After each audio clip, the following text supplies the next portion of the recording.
Welcome and thank you for joining today's webinar, NAHMS Beef 2017 Training. Please note that all participant lines will be muted until the Q&A portions of today's event. We will provide you with instructions on how to ask a verbal question at that time. You are welcome to submit written questions during the presentation, and these will be addressed during Q&A. To send a note, select all panelists on the Send To drop-down menu of the chat panel, which is located on the lower right-hand side of your screen. If at any time you require technical assistance, please send a note to the event producer via the chat feature, or you may call the help desk at 888-796-6118. And with that, I'll turn the call over to Dr. Chuck Fossler, veterinarian epidemiologist with USDA APHIS. Please go ahead, Dr. Fossler. Okay, thank you everyone for being on the call today. This is the Beef 2017 field training, and we're going to start off. Dr. Amy Delgado, the head of the M&M section within SIA, is going to give a brief introduction. Thank you, Doug. Good morning, everybody. It's a pleasure to be with you this morning and have a chance to get to visit with you a little bit. I hope you're all looking forward to this study and the work that's coming ahead. These cow-calf studies are special within NAHMS. They don't happen as often as some of our other studies, once every 10 years. And so they really are a unique opportunity to capture key information about animal health management and production practices in this sector. And so we hope that you guys are excited and ready to get out there and recruit some producers and get great information. In getting ready to talk to you guys this morning, I was looking back and I realized that 2018 is the 35th anniversary of NAHMS. 35 years ago, some intrepid folks decided that we needed a system that would collect animal health information in a way that was statistically sound and robust and defensible and nationally representative in order to improve the animal health situation in the United States. In thinking about that, I was trying to imagine, back in 1983, trying to do the type of studies that we do today. And I happened to just look online really quickly and what were computers like in 1983? And some of you may remember, but Time magazine actually named the personal computer the machine of the year in 1983. November of 1983, and there was a little picture that came up in Google, and it was this enormous box with this little tiny 4-inch monitor, and that was the personal computer. And so when NAHMS started, personal computers were a luxury owned by very few, and yet the team that started NAHMS and that consortium of university and state people and federal people who were committed to animal health information said, this is the time. This is when we can be a part of providing this data back to producers and really allowing them to make improvements that have huge impacts on the U.S. national herd. And so that legacy continues today. And obviously, we've come a long way. Computers are no longer a luxury. They're sort of this ball and chain maybe around our necks. And they're a big part of what we do. And we've made a lot of advances in how we design our studies, how we collect information, how we provide that information back out. And we're going to continue to make advances and grow NAHMS and be a partner with our state partners and with industry to make sure that they have access to information that is nationally representative and that's unbiased and useful for them to improve their herds and the animal health situation for the United States. And you guys are a key part of that. We couldn't do these studies without you. So we appreciate you so much. We're so glad that you're here this morning, and I know Chuck and Jason are going to do a great job of getting you excited and ready to tackle this study. So with that, I'll turn it back over to Chuck. Okay, thank you, Amy. We're going to get started today with a presentation giving an overview of the U.S. beef cow-calf industry. This is going to be given by Dr. Jason Ahola, who's a professor in the Department of Animal Science at Colorado State University. So with that, I'll turn it over to Jason. All right, thanks, Chuck, and it's an honor to be here, and I really enjoy the opportunity to do a webinar. There is a crowd of people here in Fort Collins, but certainly in 1983 there weren't webinars, so it's allowed us to do a lot of things without having to travel. So I have a lot of slides today, and there's some things I'll kind of skim past, and there's some things if we run out of time I may not get to at the end. But certainly at any time, feel free to email me if you have questions, or certainly at the end of this. Some of the things I just kind of put in there to kind of get your thoughts started, and if you want to follow up on that more, I'd really welcome that. There's a lot of things I could have covered. I didn't get into the sort of nitty-gritty day-to-day nuance of what cow-calf producers do, but rather focus a little bit more on kind of the direction that they're headed and some of the drivers of why they do things they do, and some of the scale level things and trends. So, but I definitely am open to anything, any questions, and if I don't know the answer, I can certainly track down someone who will. With that, I'll go ahead and get started. Let me just make sure my slide, there we go, can go ahead and advance those. And some of these slides I use with producer audiences, some with my students, who actually happen to have an alumni here in the room today. But I think it's important when we think about the cow-calf business, it really is much, much different than most of the other livestock, food, animal production industries. Some of it in the yellow, looking back, you know, a lot of it, our country's heritage is actually based on and the era of the cowboy and the prestige, and also the fact that there's a lot of independence, and that's sort of a badge of honor that a lot of cowboys and ranchers wear.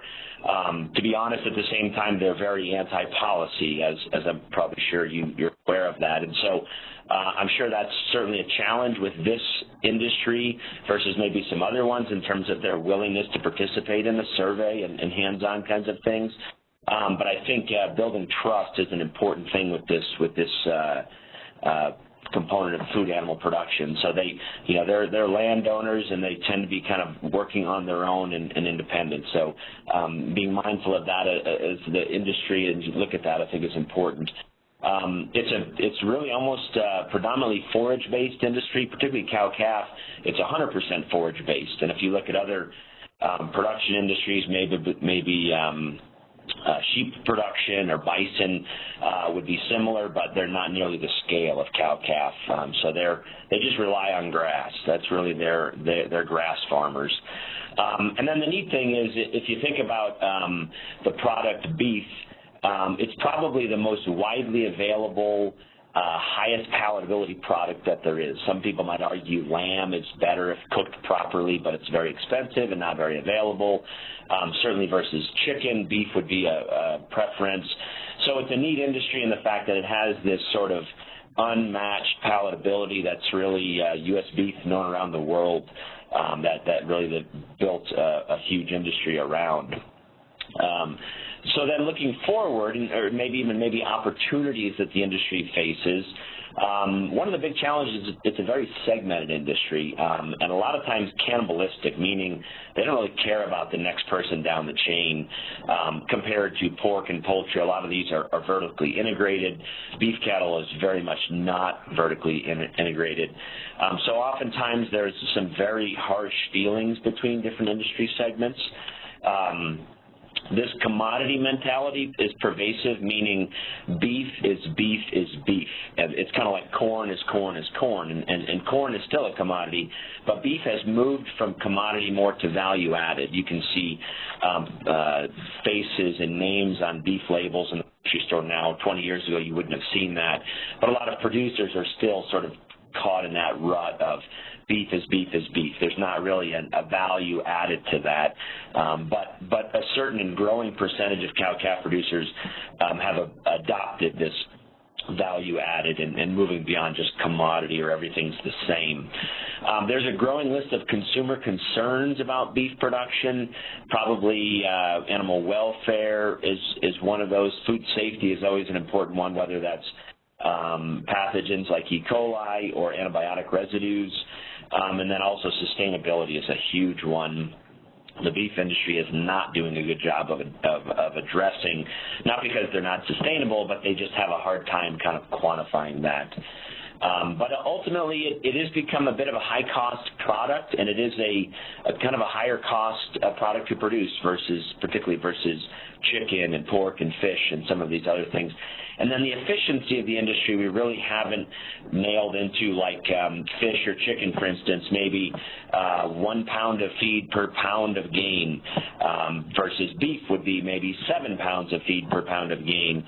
But most of those pounds would be non-grain, something that's not able to be eaten by the average person. So I don't want to dwell on this sort of these details about the cow-calf business, but I think they're important to recognize that that's really what sets this industry apart, really, from a lot of other industries. And I will point out here, interestingly, there's a pretty decent size percentage of cow-calf producers who are not profit-driven.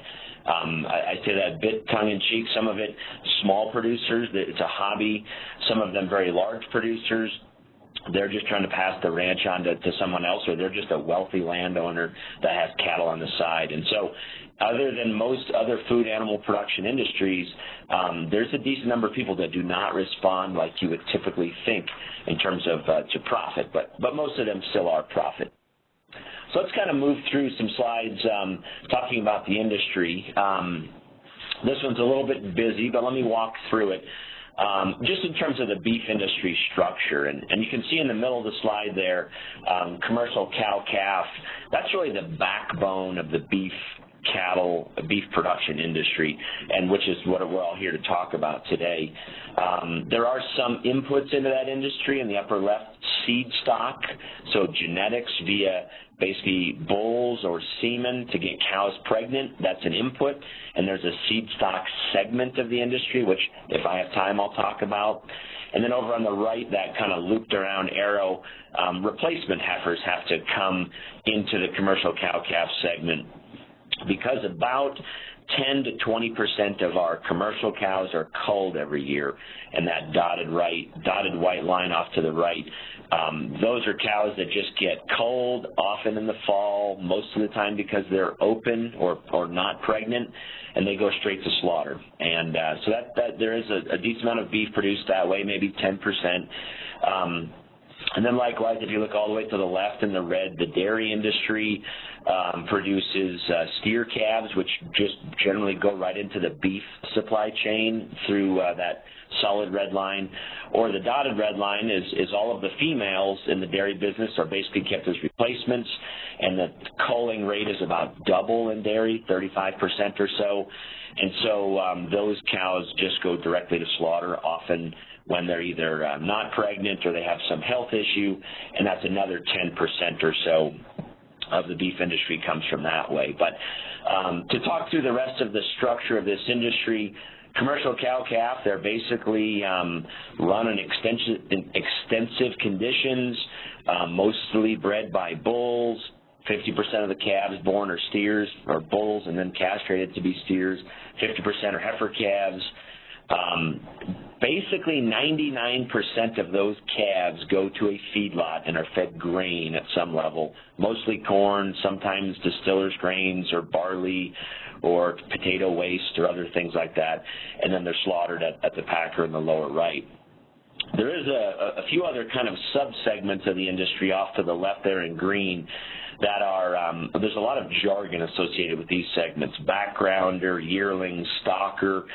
This is basically a series of segments that has come about for two reasons. One is about 75% of the calves born in this country are born probably February, March, and April. And they're mostly weaned in October, November, and if you put them all in the feedlot at one time, they wouldn't fit. We don't have enough feedlot capacity at one time for every calf born. So we only put in as many as we can, and then the rest of them have to go into kind of a holding pattern. And I liken it, if you've ever flown into Chicago's O'Hare Airport, rarely does your airplane land right away. You kind of hang out in the air for a while. And that's what the cattle are doing in those other segments, is they're hanging out, waiting for places to open in the feedlot and packing sector, because people eat beef year-round, but we produce calves really in about 3 months of the year, most of them, and then fall calving. Other areas of the country, especially in the South, kind of have calves other times of the year. So one of them is this holding pattern for these calves to find room in the feedlot. And then the other one is, as grain has increased in price since about 2007, when the ethanol boom really took off and started taking more corn grain away from the livestock industries, more or less it was more expensive to finish cattle on corn. And so we have tried to add more weight on cattle through grass or forage-based segments, and that's what backgrounding yearling stocker would be, is basically either putting cattle in a little lot and feeding them kind of moderate or low-quality forage to just get them to gain a little bit, or a stocker or yearling operator, someone who turns calves back out onto fresh grass and gains them. And then they're much heavier when they go in the feedlot, and they need much fewer days on corn, and then they go to the packer. But the interesting thing is, other than Canada, we're the only industry that does this, only country that does this. But we've basically got our population so that they'll only eat grain-fed beef, and that is a need that population, that our consumers want, and we have excess grain in this country, so it's a fairly decent combination. In recent years, I've added this grass finisher piece down at the bottom, and that's growing, but it's still very, very small, and I'd say it's less than 1% of cattle are put out on grass and never go to a feedlot. Places like Uruguay, that's nearly all their cattle. And interestingly, the grass-finished beef available in this country is predominantly, I shouldn't say predominantly, a percentage of it is from places like Uruguay. If you go to Collins, you can buy Uruguayan labeled grass-finished beef. So we produce some in this country, but also other countries import some of that. So I'll try to follow up on all of these pieces, and I'm going to spend most of my time on commercial cow-calf, but at least this kind of gives you a sense of where commercial cow-calf fits in. And I say the word commercial because they're not feed stock. Their cows are not registered. They're not 100% purebred. They're not selling bulls. Everything that they produce is going to go to slaughter, either through a calf, through a feedlot, or they're going to go as a culled cow. The seed stock business way at the top there, that's a smaller segment, and that's what's often referred to as a registered breeder or seed stock breeder, purebred breeder, and they are vastly different than commercial cow-calf in terms of they're supplying bulls and genetics, but they still operate their operations out on grass and in extensive environments. So just briefly, just showing here the vast majority of beef that we produce is what we call fed, meaning they've been fed corn or grain. So the fed beef and fed dairy, if you add those two up together, that's about 83% of all beef we eat is from grain-finished animals. And then the balance are basically cull animals, dairy cows, beef cows, and beef bulls. Very few of those would be finished in a feedlot. They would come straight out of their production environment to slaughter.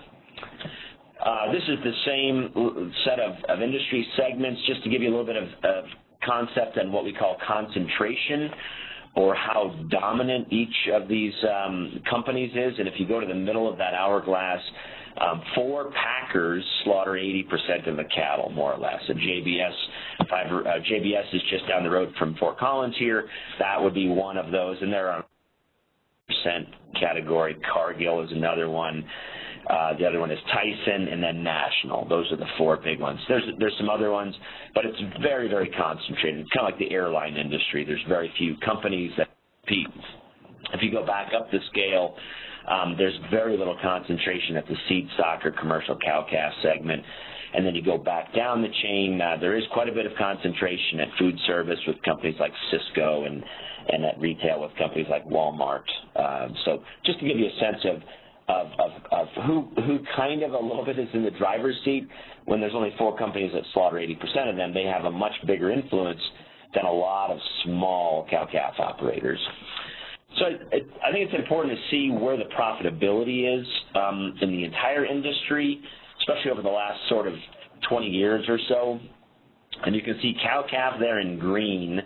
It's generally been profitable, and this is probably the longest run of profit the cow-calf segment has seen in the last 100 years, or pretty close to that.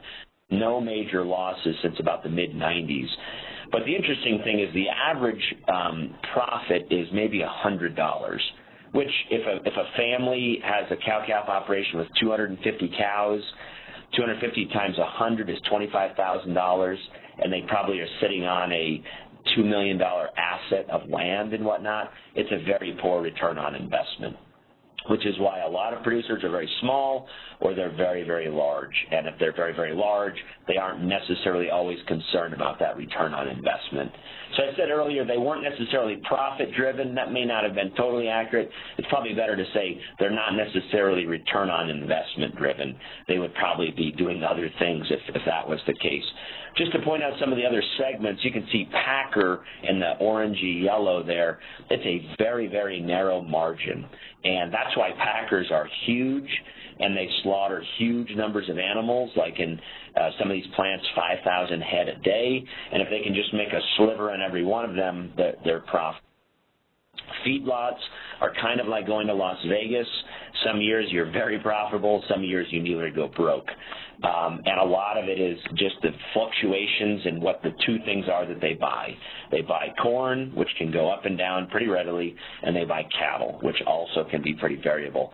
They're a true margin operator. They just buy something and resell it. Cow-calf, they own a ranch for generations, and they produce calves. They're really not a margin operator, at least by that standpoint. The interesting segment to notice here is in blue. This stocker or yearling segment is the most profitable beef industry segment, particularly prior to the year 2015, 2016. There's kind of some nuance to that. But interestingly, those producers often may lease land, and they only have animals for about 6 months or so. So they can make nearly the amount of profit a cow-calf producer can make in about half the amount of time, and they don't have to breed the cows and calve them out and own a ranch year-round. They can actually be kind of a seasonal operator. And so that's something more and more cow-calf operations are diversifying into adding a stocker component, so that in some years they can keep their calves around and then run them as stockers to make more money than if they had sold them as weaned calves. And that's particularly valuable if a drought hits, because then they just sell the calf. They don't try to run stockers. But if they have extra grass next year or this year, they maybe keep their calves and run them as stockers. But you can see it's been very profitable except for feed yards. And kind of the word on the street is about 50% of feed yards are for sale right now, because they're just very unprofitable in the long run. Versus cow-calf is fairly profitable. And then to point out, the 2014 $500 profit per cow has not been seen ever, probably in the beef industry. Maybe in the late 1800s or so, some of those bubbles happened, but it was very unique, and I'll talk about that in a second, why 2014 and why 2015 happened. The projections, I don't have it on the slide here, but are for profit to be about where it is right now, which is less than $100 a cow, and maybe even go to being flat or no profit in the near future, up to 2020. We'll talk more about that in a second. An interesting thing a lot of people don't maybe recognize is the average cow-calf producer is 42. I grew up on one of these operations with like 10 cows, and so there's a lot of 10-cow operations out there. There's not many 500-cow operations. But it has grown, and it's kind of flat right now. Just a quick point on this, there's a lot of people saying, there's a lot of folks in the Southeast retire and run a few cows. And as those people stop running cattle, the next generation millennials, they're not as interested in doing that. So there's a pretty big demographic change in cow-calf production, where those smaller operators that do it for fun, they're going to be going away, and then these millennials that don't necessarily see the fun in that are probably not going to be doing that. So something to be aware of moving forward. The demographics of cow-calf are going to change, and a lot of that has to do with land cost. So a few things about this distribution of sizes of operations. The red bar is number of operations in thousands. So there's 581,000 operations with less than 50 head, and they collectively have 27.7% of the cow inventory. So about a quarter of the cows are managed by about 2/3 or even 3/4 of the people with them. So tons and tons of small operations. There's not many of these middle size, like 50 to 500. You can see if you add those up, that's about 140-some thousand operations in the middle. And those collectively, if you add that 17 and 38, that's about 55%. They have about half the cows, and those are going to be anything from like a school teacher, maybe that on nights and weekends they run cows, to maybe a 1 or 2 family ranch. That's kind of in that middle category. And then the number of ranches that have more than 500 cows is only 5,600 ranches or cow-calf operations, and they manage about 16.7% of all the cows. So not many very large operations around the country.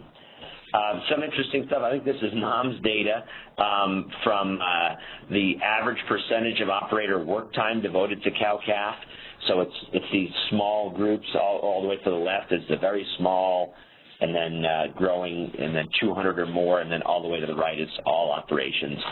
But on average, all cow-calf operations, about 1/3 of their time is devoted to their cow-calf operations. So a lot of them are doing something else besides cows.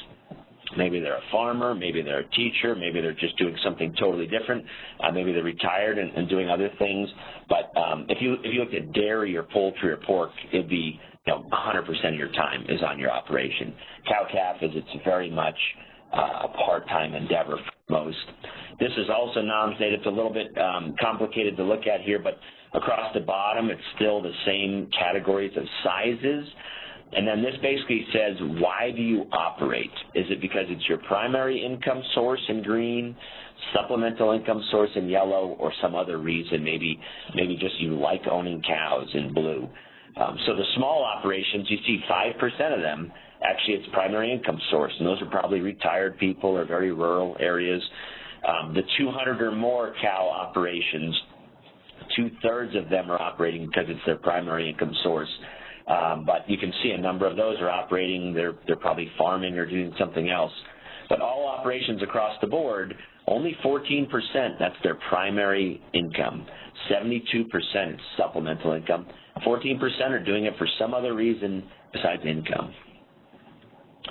So this is a continuation of that previous slide with the same color scheme. This is the really big ranches. So if you run 500 to 1,000 cows, that's going to catch 4,230 operations. They're going to run 9% of all the cows. 1,000 to 2,000 is about 1,000 ranches. 2,000 to 5,000, 270. And interestingly, there's only 50 ranches in this country, 50 cow-calf operations, that have more than 5,000 cows. That's pretty interesting when you think about the fact, like, some ranches, like the largest ranch in the United States, Deseret, we'll talk about in a second, their rule of thumb is 1 person per 1,000 cows. So a 5,000 cow ranch has about 5 people.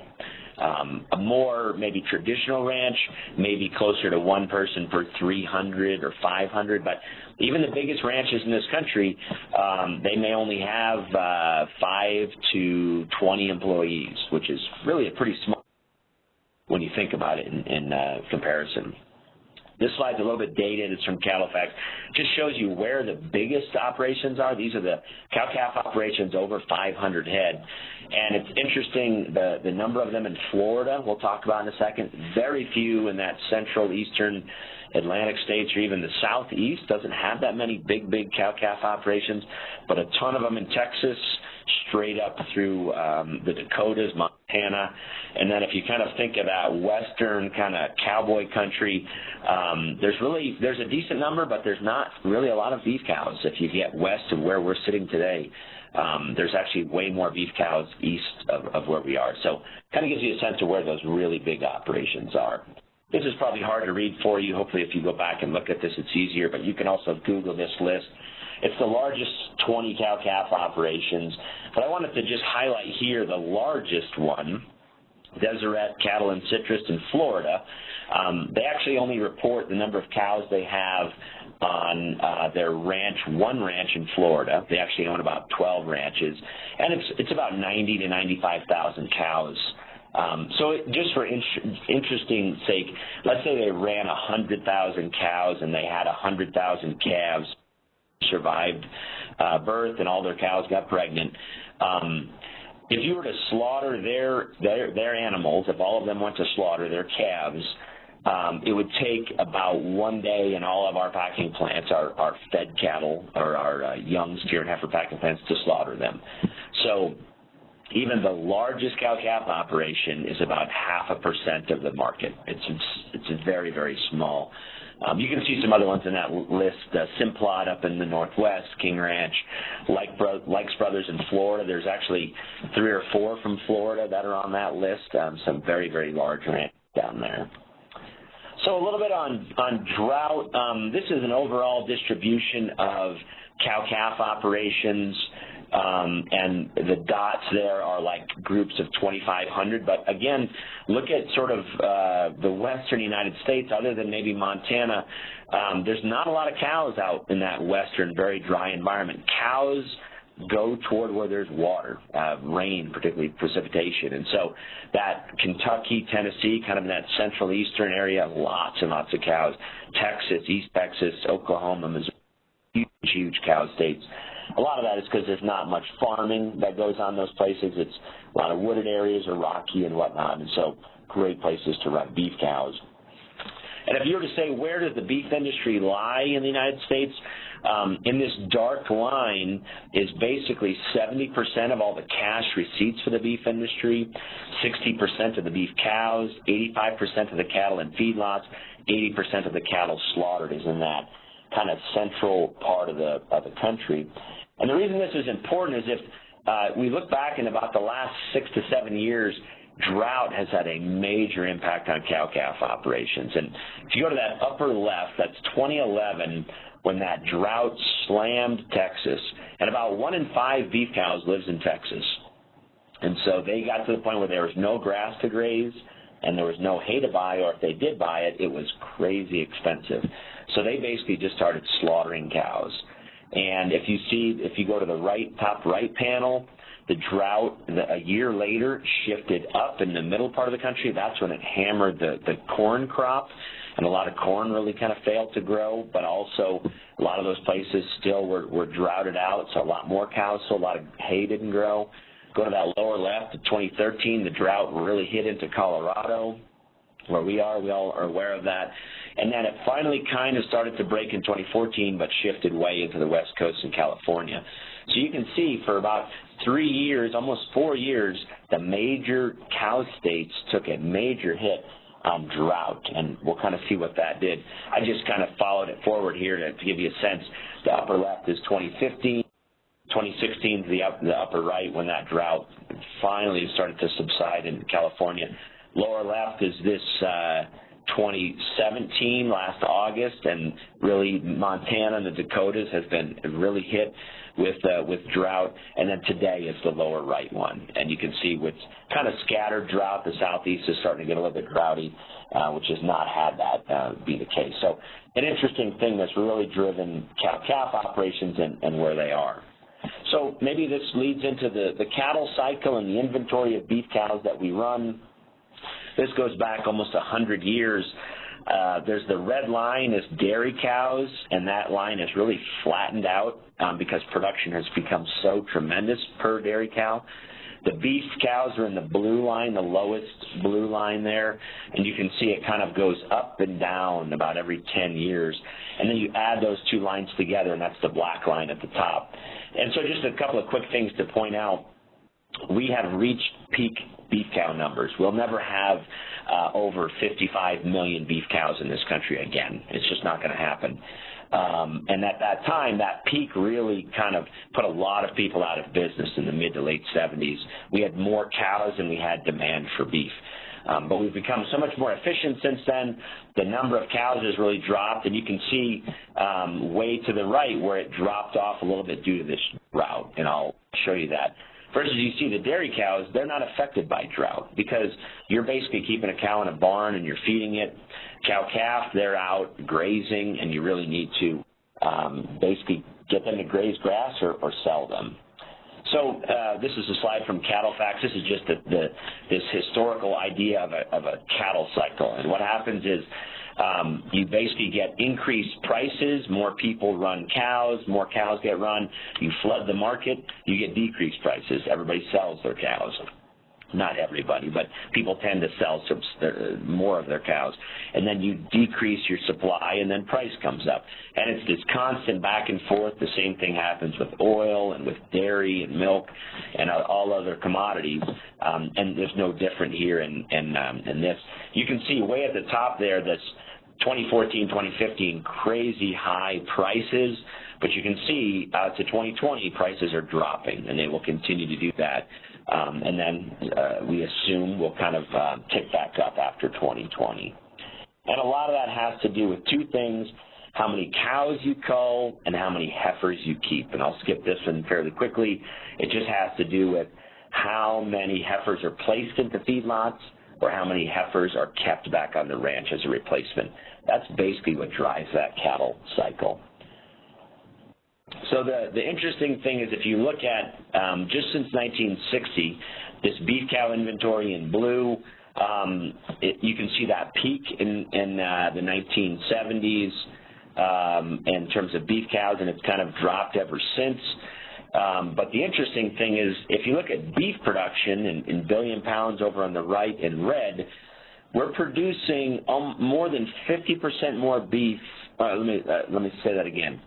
Today, we're producing the same amount of beef as 1976 with about 50% less cows or 35% less cows. So we've had huge advances in productivity of our cow herd, allowing us to be able to produce the same amount of beef with fewer beef cows. Just a few things here to show beef cow inventory. You can see how steep the drought caused culling to occur around that 2014.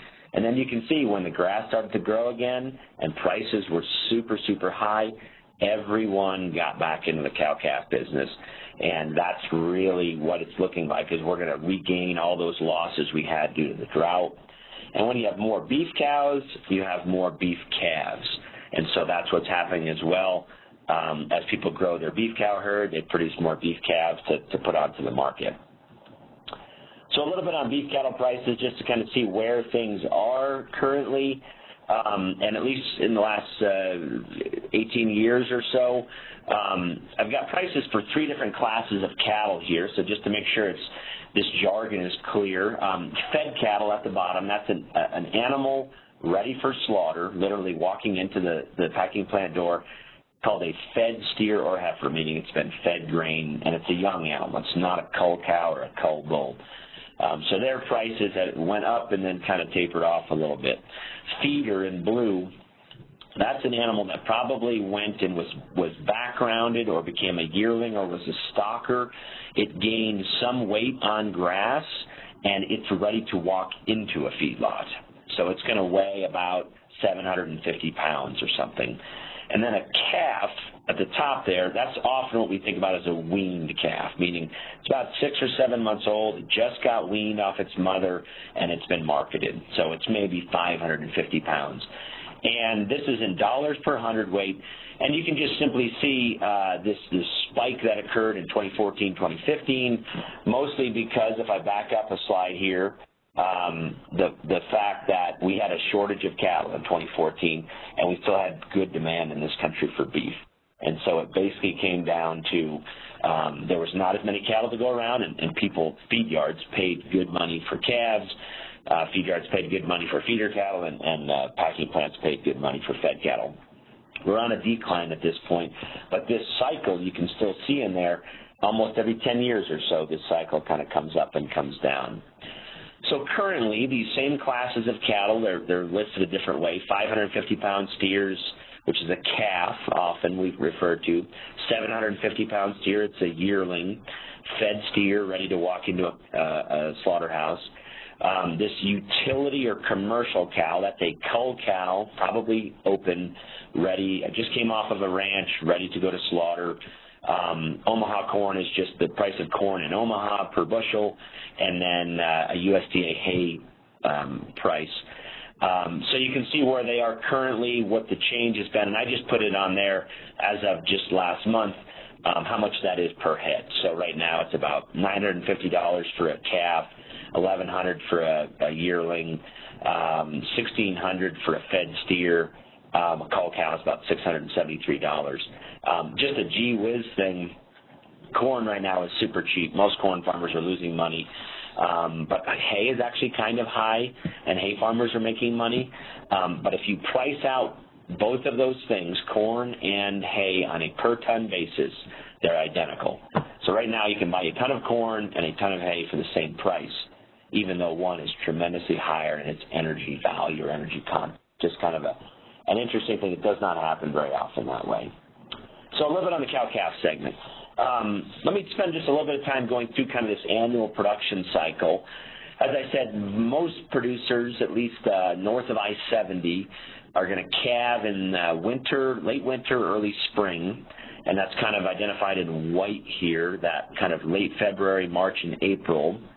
And a lot of those are calving on top of snow or wintry conditions. The goal is to calve unassisted. Historically, people were willing to watch females calve so that they got a big calf. So often they knew they were going to need help, but if they got a big calf at birth, it's going to be a big calf at weaning. Because labor costs have gotten so high, they can't afford to do that anymore. So they literally select almost the number one trait for a commercial cow-calf operation in the bulls that they buy is calving ease. So they really rely on every female to calve unassisted, and a lot of times they're not even out there when they calve. They just can't. These people are older. They have no other people employed by them. So they calve on the snow at a time of very high nutritional needs. About 60 days later, they turn out a bull in the yellow. Only 5 to 8% of cow-calf operations use AI. That's very low. Most use bulls in this point, and the two reasons that they don't use AI they mention is labor, which is they have to gather their cows several times, and then facilities, and so like having a good chute or a good working facility. And so labor is expensive, and a working facility to build something for $10,000 or $20,000 that you use half a dozen times a year, they don't see the value in that. Versus dairies use AI like crazy because they have facilities and they have labor. So they turn out bulls. Most people have a season. They turn out a bull for a certain period of time, and then they take the bull out so that they have a calving season. And part of that is when you go to market your calves, if you have a window that they're all born in, they're more uniform. If you're calving year-round, they're going to be all over the place, and you can't manage them as a herd. If you have a season, you can sort of vaccinate them all in the same day, or you can wean them all in the same day. If you calve year-round, you're going to be weaning like every 2 months. So that's something, some producers don't have a season, but most would. I think your survey gets at that. For the most part, during that red line at the top, not too long after calving, they're grazing for 5 to 6 to 7 to 9 months. In the fall, kind of late September through November, they're weaning about 6 to 7 months old. And then those calves, most of them are sold straight off of the ranch or the operation, and about 2/3 of them are sold at sale barns. Because remember, most of these producers are small, and if you don't have that many calves, you can't sell them directly to a feedlot because the feedlots probably aren't near you, and the freight bill to get them to a feedlot is super high if it's not on a semi or a tractor trailer. And you need 50,000 pounds of cattle on a tractor trailer, and that's about 100, 500-pound calves. So you need to run steer calves. You need to run 200 cows or whatever to do that. So the vast majority of them use sale barns, and that's where calves are sold, and they're kind of put together from different ranches, put onto trucks, and then they'll go to feedlots or to grass and other different states to become yearlings.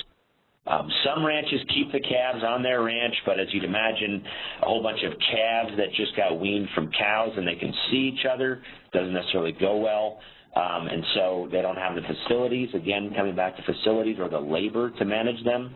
So they're pretty simple in their approach, and they sell them as a balling calf, and they just say the kind of the tongue-in-cheek thing is that they get weaned on diesel fumes, meaning they're on a semi-trailer going down the road, and the diesel truck towing it is the smoke is coming in the trailer, and that's somewhat true, honestly.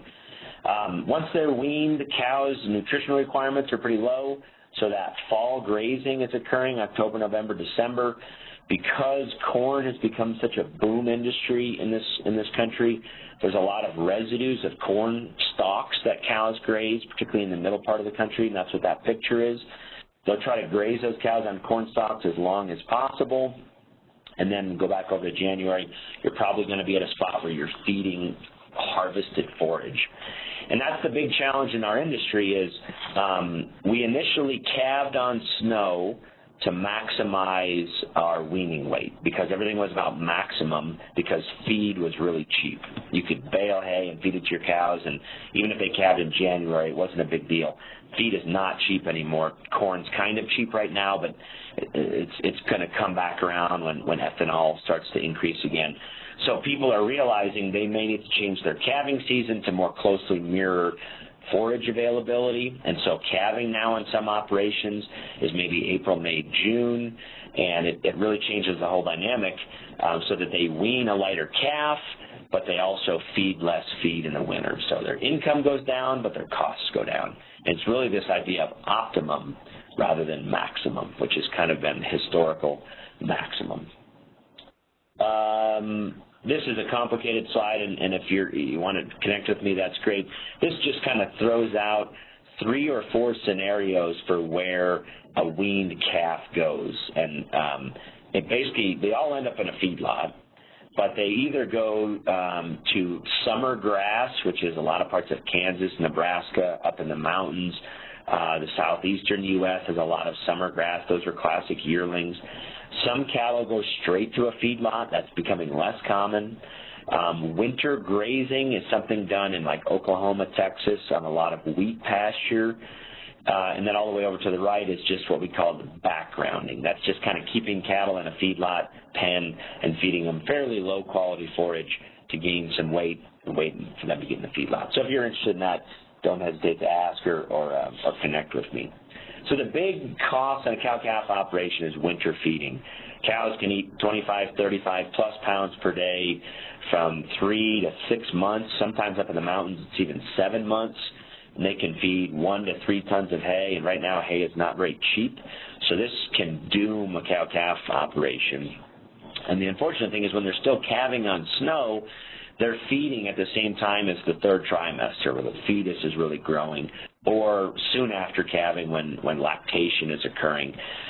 So the rule of thumb is it's about $1 to $2 per cow for this wintertime feeding cost, and that's really increased versus historical. Historically, it used to be much, much lower than that.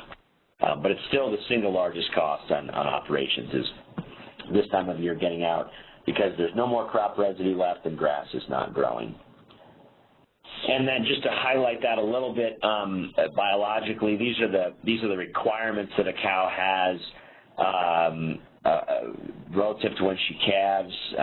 She always has a maintenance energy requirement, but she has a milk requirement soon after calving until weaning, and then her fetal requirement kind of increases right prior to calving. And the challenge is we're having these high energy requirements at a time when forage is generally not available.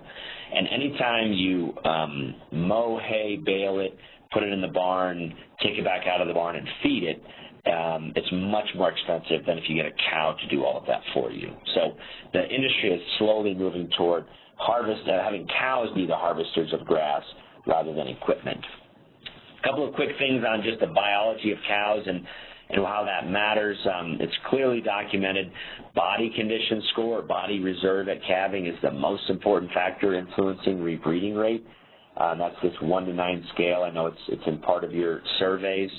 And a lot of that has to do with it drives whether or not cows are cycling. And so it's a bit of a busy slide, but let's walk through it here just for a few minutes. At the bottom is days after calving. So all the way on the left is the day of calving. The red arrow I have there on the right, that's 82 days. And the goal in a cow-calf operation is to have your cows calve on the same date every year. So let's say it's April 1st. And hopefully they have their calf next year on April 1st and the following year on April 1st. Otherwise, if they get a little bit later every year, and remember there's this calving season, eventually they're going to become a late calving cow and they're not going to breed back. So you try to have them keep this 365-day calving interval. And I came up with that by just accounting for their pregnancy gestational length. And so you can see if you go on this S-shaped line, starting in the lower left, a cow, the first thing that affects whether or not she's going to get pregnant, and that's what this y-axis is probability of pregnancy occurring.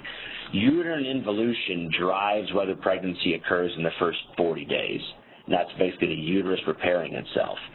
Short estrus cycles is the next one, when a cow starts to kind of start cycling, kind of like when you start up your lawnmower after it's had all winter. It doesn't start right up right away. It kind of starts and fits and starts. And then whether or not a cow is cycling drives that next reddish-colored curved line that basically determines when she's going to get pregnant during the season, if at all. So you can see you may have some cows that are anestrus around the time of that 82-day mark when you really need her to get pregnant. And then at the top there I've got a line that says bulls. The general rule of thumb is bulls are turned out 50 or 60 days post-calving so that you can get a lot of cows to conceive around that day 82. We'll talk more about that here in a second. The challenge in cow-calf operations is they can actually get cows to be very fertile. It's just a matter of how much you have to feed them. And with feed price going higher, it's something that's really, there's an optimum. You have to really not seek the maximum on that. And this is just kind of highlighting this anestrus period post-calving, and I've just got on there some lines to highlight when a cow is trying to cycle and her dominant follicle finally ovulates day 45 or day 50, 55, so that in this case it was day 60 before a cow actually ovulated and had what we call a functional corpus luteum, so that by 75, day 80, she can actually conceive. But that depth of anestrus, which is mostly driven by body condition score, which is really driven by nutrition, really has a huge influence on fertility. So why does that matter? I plotted out the calving season distribution of one of CSU's ranches over 2 years, and then I divided it into 21-day cycles, because that's how often a cow comes into heat, every 18 to 21 days. So we got 59% of the calves born in the first 21 days. That was mostly thanks to the fact that we AI'd those cows. So that big spike at the beginning, those are calves born to cows that were AI'd. Then look at the next 21-day cycle. Those were the cows that missed to AI, but the bull bred them when they came back into heat. And then that third line where it says 7.7%, those are cows that something went wrong. They either were totally anestrus or they were late calving the previous year or something, where they finally got pregnant and then had a calf later, and then there's a few cows there at the end that had a calf way at the end. This is basically, if you think about the calves that resulted from these different categories, way on the left, at weaning, those are going to be the biggest, heaviest, oldest calves, really uniform looking, that you can sell for a premium at the sale barn. The calves way to the right are the smallest, the word used a lot are the dink calves, these small little calves. They're just not really going to be very good. They don't match the other calves. So the calf value is affected. But a bigger thing is the cows that calved at the left-hand side, they're probably going to make that 82-day mark, and they're going to get pregnant again and calve again with a big calf, have that calf born early. But think of the cows that had those dink calves. There is no way they're going to be able to back up and calve a little bit earlier. Once they start sliding to the right, they fall off the cliff, and that's that whole calving season when cows are sold because they're culled at the end of that. And that's really a major risk with a young female. If a first calf heifer doesn't calve in that first category, but she calves in the second category, already she's going to leave the herd at a young age because she's just the tendency is every year they get up a little bit later. We try to keep them on the same date every year, but rarely can we really, really stick with that. And so a lot of operations really try to focus on avoiding those late calving cows. And so they do things like using AI or feeding them better or sorting them during the gestational period so that they have better body condition scores. But a lot of operations don't even have this graph to really even know where they are or where they can improve. Okay, let me kind of run through a few more things here to make sure I leave time at the end. You've seen this before, but this is going back a little bit longer. This is profitability of cow-calf operations. You can see if you go back to the 80s, there's a 6-year period there that was unprofitable, then profitable, then unprofitable. So it's been a pretty good run, but starting with that green bar, it's going to go back to probably break-even or unprofitable. You can see how much that spike in 2014 and 15 really was. Very, very unusual. The way that a lot of operations, well, let me say this first before I get ahead of myself. This is the amount of beef per person in the United States. We eat about 54 pounds of beef per person. This really drove that crazy high price in 2014 and 2015. But I wanted to highlight here, it's a busy slide, but all I added in here, all CattleFacts added in was producers that are high return in the green line or low return. And so it has to do if some producers actually make quite a bit more money than what that yellow line is, but some actually make quite a bit less money. So there are even operations today, and even during 2014, 2015, that lost money, that simply had such high costs, even these crazy high revenues they were getting didn't let them make money. And so there's a percentage that just fall off the profitability scale. So one of the big drivers of this is price of hay. This has all the different regions in the country. This is during that drought, and you can see this very high price of hay that occurred during 12, 13, 14, and really hindered profitability at cow-calf operations. This is grazing rental cost in Nebraska, and you can see when the price of cattle went up in 2014, so did the price to graze. And over on the left, that's cost per pair per month, and the fact that it's over $60 is really unheard of for grazing, and historically it was much, much cheaper than that. So costs are increasing. This is a summary of regional costs for cows. The further north you get, it's higher because mostly there's more snow. The further south you get, it's lower because there's less snow and the land tends to be a little bit cheaper. A couple of things on what's driving profitability is really this what's called unit cost of production. And just to stay on time here, let me bounce through to a couple of important points. And one of them is what we call percent calf crop. And that's basically how many calves you weaned off versus how many cows you had exposed to the bull the prior year.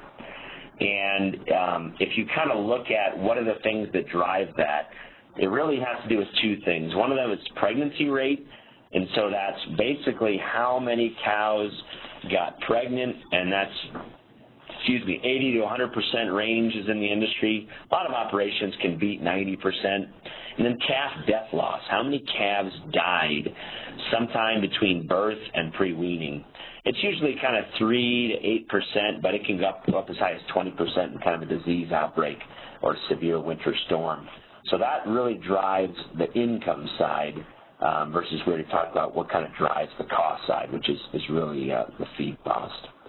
I've got a few things in there to just kind of highlight where calves might die along the way. This one in ranching example had a pregnancy rate of 88.7% and a weaning rate of 99%, but at the end of the day, 85% calf crop. So for each cow they had, 85% of them actually delivered a calf all the way to weaning. So there's a pretty big efficiency loss in that piece of it. very quickly, let me just bounce through this so that you can go back and refer to this. The seed stock segment, which I know you're not directly dealing with, but my guess is you may come across some operations that have a seed stock piece to their commercial cow-calf, or they may even just wind up being in this mix. I did want to highlight that, again, that efficiency of the beef production industry that we've seen with tremendous beef production with a fairly declining or small beef cow inventory. And a lot of that has to do with this slide right here, which is the genetic trend in the American Angus Association. Angus is the dominant breed, mostly thanks to certified Angus beef success at the retail level and restaurants. And through the use of something called EPDs, or a way of mathematically predicting an animal's performance during its life for traits like birth weight, weaning weight, and yearling weight, they've been able to keep birth weight flat, so calves still coming out at the same easy size, and then get weaning weight and yearling weight to grow tremendously. And that's basically allowed us, if I back up a second, one of the bigger things that's contributed to this increase in beef production is, I think I have the slide in here, carcass weight. Carcass weight is increasing almost 10 pounds per year since the 1970s, and it's the biggest carcass weights in the world. Our average carcass weight is almost double every other beef producing country except for Canada. So like Uruguay, average carcass weight would be like 450 pounds. Ours is nearly 850 pounds. And so having a huge amount of carcass, thanks to genetics and feeding corn, and then honestly technologies like antibiotics, vaccines, growth promoting implants, beta agonists, all of that stuff has really allowed our beef industry to be very, very productive and efficient. So seed stock segment, the goal is basically they operate like a cow-calf operation. They calve their cows outside and they feed hay and they wean them in the fall, but they have pretty intense records on all of them. And their pie in the sky goal is to produce a bull like this. And this is SAV final answer, heaviest used Angus bull in the United States and probably in the world. He's dead now, but they cloned him so they can keep producing semen. Over 500,000 straws sold. And it really comes down not only to his visual appeal that you see on the picture, but also his EPDs for these things like CED or calving ease direct. It's a higher number is better. Birth weight, a lower number is better. Yearling weight, higher is better. REA is ribeye area, and marbling, MARB. So this animal basically did everything perfectly, and it was just used very, very heavily to produce calves on commercial cow-calf operations, or a lot of sons of this bull went out and bred cows on commercial cow-calf operations. The American Angus Association, this is a slide from them where all of this information is available, including genomic information to increase the accuracy of these EPDs. But I did want to highlight this slide for a second. This kind of highlights the use of AI and genetic improvement. And the top two tiers on this triangle are seed stock operations. And that top one is what we call elite, or these top, sort of the originators of great genetics. There's a number of operations that fit that category. Out of about 70,000 seed stock operations, 10,000 of them are elite. And then there's a bunch below them what we call multiplier, which, for instance, CSU is a multiplier herd. We take bulls like this and produce a lot of sons. We don't produce bulls like this. And the sons that we produce then go on to breed on commercial cow-calf operations. And then you get down here, there is some AI use when you get further down on progressive commercial herds, that maybe if they have the facilities and the labor, they'll use AI maybe one time, like that description or the graph I showed you of the calving distribution. But then at the bottom, large-scale commercial cow-calf and small part-time producers, no use of AI. And that's 600,000 some herds where really just bulls are turned out with cows to mate them. I think I had one other kind of point to hit here. at the end is just to hit these. I think I've got 3 more slides here. To hit these other segments of the business, just in case you're getting questions on those, or maybe somebody operates in more than one segment and you need to distinguish that. The backgrounding, stocker, yearling, and feed yard segments. And basically this backgrounding segment, like I said earlier, it's a holding pattern. The goal is to get a little bit of gain and a forage a diet. This picture here is from a feed yard up in the Northwest, and that's all 110, amazingly. And you can see there's straight Holsteins to straight Charolais, Hereford, Angus, everything is in there. They basically mix everything together and then sort it out in a more uniform manner, getting a little bit of gain on them, getting them past any sickness they might have, and a little bit taking advantage of a change in the market. That's the backgrounding segment. Stocker or yearling operations are basically grazing cattle. This is the one that's the most profitable industry segment. They look for grass. They get a lot of cheap gain. They can put on gain for maybe 50 cents per pound, 2 pounds per day, and they get cattle from about a weaning weight level up to a feeder level that would go into a feed yard. Margin operator, but like I said, most profitable. This is a picture taken in the Flint Hills of Kansas. And then the feed yard, which is a very high corn diet, approximately 90% grain. You're basically trying to fatten an animal. You're feeding it for as little as 100 days, sometimes 200 or more, gaining more aggressively, 3 to 3.5 pounds per day, but it's expensive, especially when corn is expensive. So that cost per pound of gain can be over $1. They'll go in at about 750 pounds, and then since carcass weight's going up, it's because these cattle are getting so much bigger. They can be taken out of these feed yards at 1,500 pounds, sold straight to a packer, and it is another margin operator, but also a fairly high-risk operator. But the interesting thing is feed yards are very much centered in the central part of the country, mostly on top of the Ogallala Aquifer, which is a source of water to provide corn that is fed to these cattle. I won't get into it, but the aquifer is decreasing about 1% per decade or so, sometimes more than that. And that's going to really be an interesting thing to see where the feed yard industry goes in the future as water becomes a more precious resource, because this is something that really does drive the beef industry. So I took a little more time than I wanted to, but really feel free to contact me at my email there, and I'm happy to answer any questions. Ladies and gentlemen, as we move to Q&A, please feel free to place yourself into the verbal question queue by pressing #2 on your telephone keypad. You will hear a notification once your line is unmuted. Again, pressing #2 will indicate that you'd like to ask a question over the phone. You can also send in written questions via the chat panel on the lower right-hand side of your screen. Just please make sure to select all panelists from the Send to drop-down menu of the chat panel. And we'll get everybody a few seconds to queue up.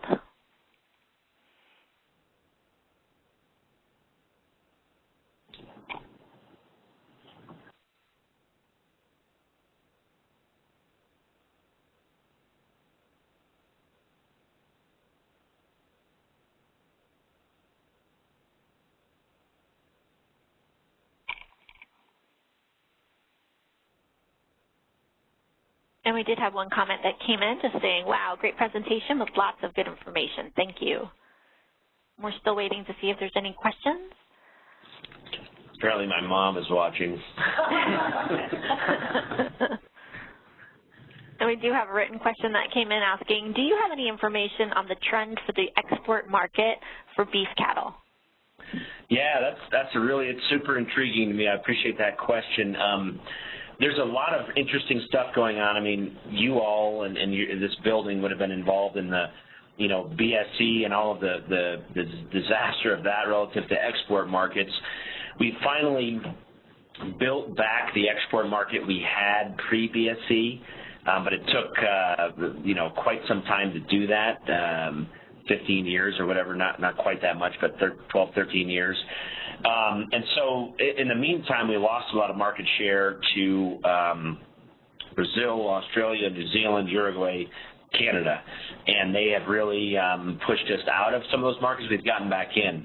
The one really interesting thing that I think is going to be a game changer is the potential in China. And so in the last 6 months, we've started to send beef there. Unfortunately, only 2% of our cattle are eligible because, I should back up, I would argue probably much, much higher than that. It would be eligible, but only 2% of our cattle owners are willing to go through the effort to guarantee them as non-hormone treated cattle in this natural category. It's a fairly in-depth method of identifying that, and so they're slow to embrace this non-hormone treated cattle, which is the same requirement to go to the EU. That's the requirement China has placed in place. So we just have a shortage of supply to go. But it seems to me as China grows, they're going to have more people in their middle class than we have in this entire country within not too many years. And their intake of beef is very low, and it's really, beef is associated with growing wealth. And if you plot out GDP of a country and consumption, it's linear. It's directly correlated. So it's just going to be a matter of, can we get more beef into that network, and then also can we avoid losing that through what political or other issues, or even food safety or health disease kind of issues. But I did just see a statistic, about $250 for every fed steer that goes to slaughter is due to exports, because things like a tongue, it's worth like $1 in this country because nobody really eats it in this country. But if you can ship it to the Middle East, it's worth like $12.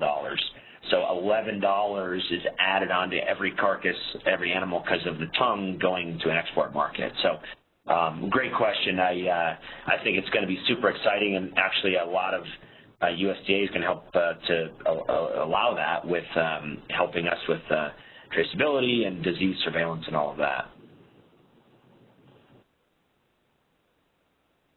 And at this time, we do not have any further questions that have been submitted, nor do we have anyone waiting in the verbal question queue to ask a question over the phone line. Okay, I think we will take a break then for maybe, let's say 15 minutes. We'll come back at 10:30. Okay. I'll go ahead and just put a quick announcement up for that, and then, pardon me, ladies and gentlemen, we'll see you back in about 15 minutes.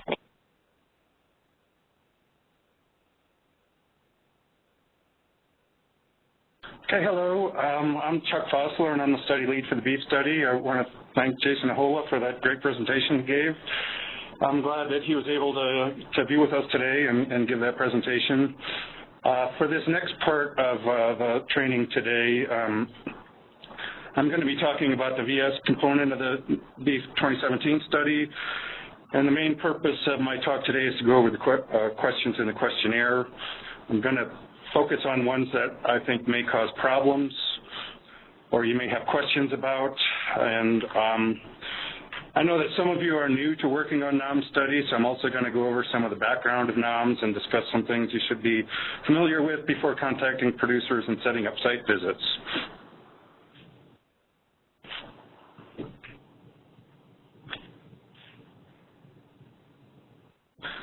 So NAHMS was created in 1983 to collect, analyze, and disseminate data on animal health management and productivity across the U.S. And NAHMS studies are designed to provide up-to-date information needed to monitor animal health, support trade decisions, assess research and product development needs, answer questions for consumers, and set policy. So this will be the fourth NAHMS cow-calf study. The first one was done in 1993. The next one was 1997, and the last one we did was in 2007. So it's been 10 years since we've done a cow-calf study. And it will probably be another 10 years before we do another one.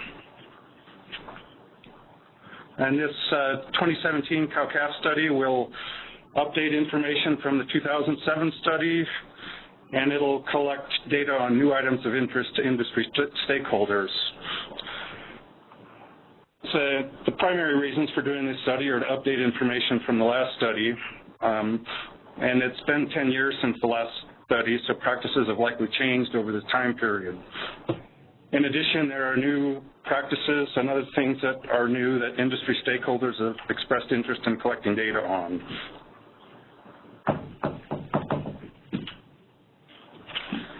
And this shows a copy of the backgrounder, which was sent by NASS along with the pre-survey letter to each producer selected to participate in the study. This backgrounder, or we also call it the launch sheet, is also included in your producer education packet.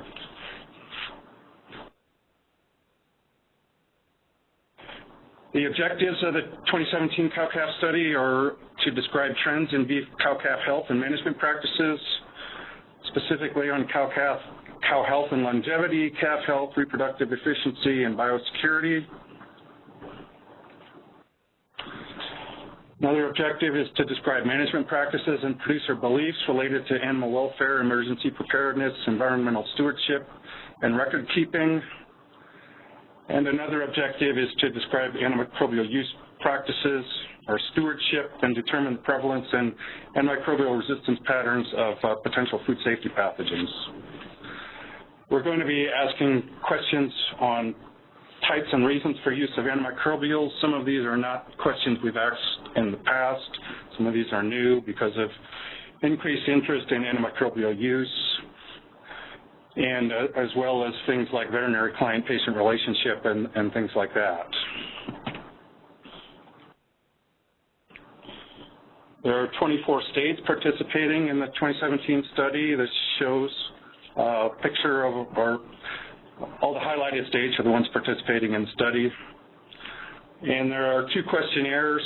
The first questionnaire is completed, administration ended on November 30th, and the upcoming VS visit questionnaire starts on January 22nd and goes through April 6th. At this point, it is possible that could be extended if needed. So some incentives for producers who complete both questionnaires. We're offering free testing of their entire spring calf crop for persistent infection with BVD virus. And to be eligible, these are going to be by producer-collected ear notches, and to be eligible, they need to have 70% or more of their calves born between November 1st of 2017 and July 15th of 2018. And the sample submission deadline is July 16th of 2018. Persistent infection with BVD is a problem because these calves never get rid of the infection, and they will always serve as a means of transmitting the virus to other cattle in the herd. So it's recommended that these calves be removed from the herd. The other incentive we're offering is free nutrient analysis of a forage sample, and results will indicate things like protein content, fiber, energy, dry matter, and macro and micromineral content of the sample.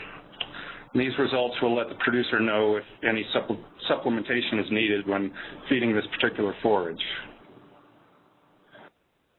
So I'll go over a couple of quick examples on how much this free BVD testing we're offering is worth. We're going to be using the antigen capture ELISA for testing individual calves. And to give you an idea of how much this would cost a producer at some various veterinary diagnostic labs at Colorado State charges $7 per sample for this test. So for producers testing 200 calves, this is a value of about $1,400. And the prices vary by diagnostic lab. It goes down to like $5 a sample at South Dakota. So this would still be a value of about $1,000. And so this is the antigen capture ELISA. This is only done at the veterinary diagnostic labs.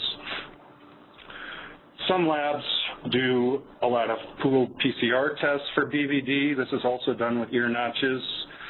Kansas State Veterinary Diagnostic Lab does a lot of pooled PCR.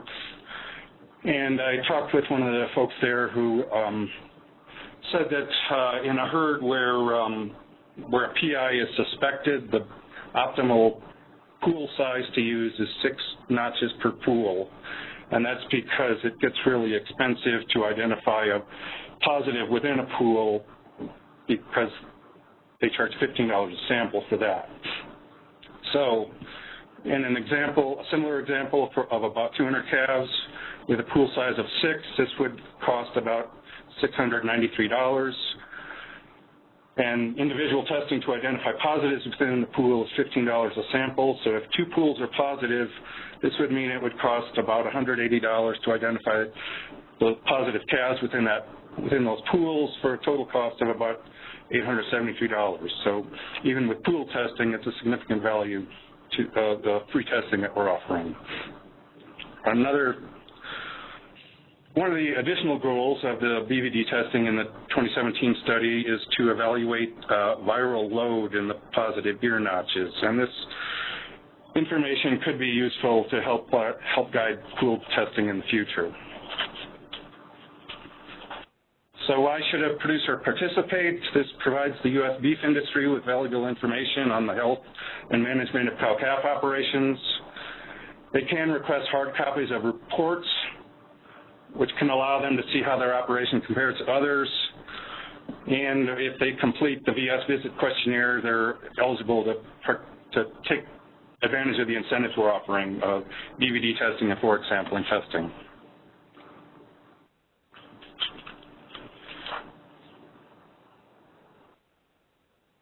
So now I'm going to go over some of the things that are in the manual that I hope you've all received.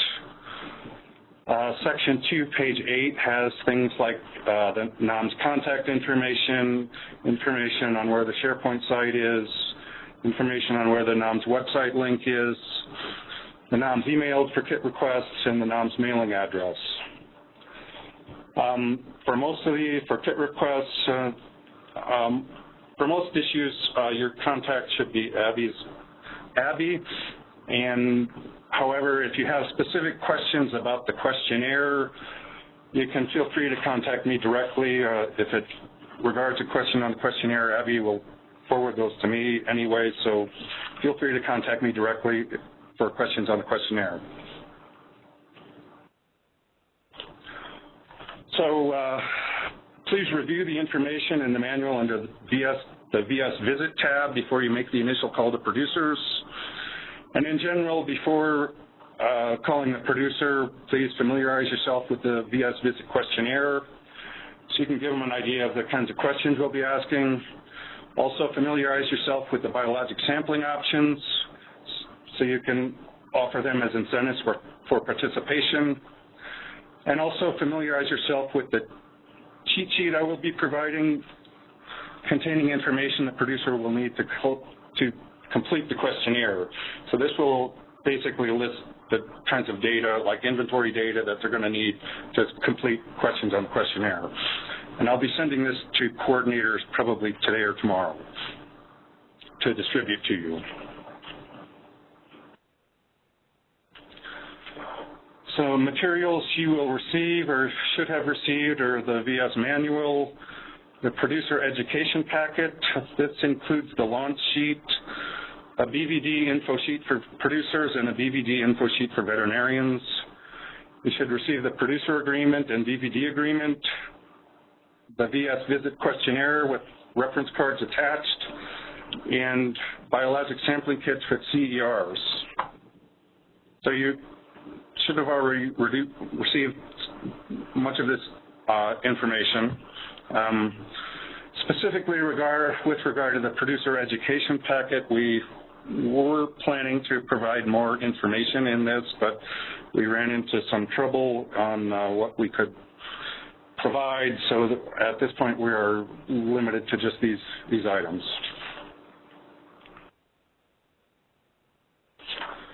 So when you contact the producer, you'll want to call the producer and identify yourself and tell them what you're calling about phase 2 of the Beef 2017 study. So it's important to talk with the person most knowledgeable about the operation, who also has the authority to participate in the study. You'll want to make an appointment for the interview and clarify directions to the operation if they're not clear on the information that was provided by NAS, and explain it'll take about an hour to complete the questionnaire. Also inform the producer that the records included on the cheat sheet will be useful in completing the questionnaire, and also explain biologic sampling options, and it would be helpful to gauge their interest in these. So, for example, you are prepared with a forage probe and drill at the visit if they're interested in getting a forage sample taken. And please keep track of every attempt you make in trying to contact the producer, and please keep track of these in the office use only page of the questionnaire. There's a box down here for you to write down the date, time, and that you tried to contact the producer.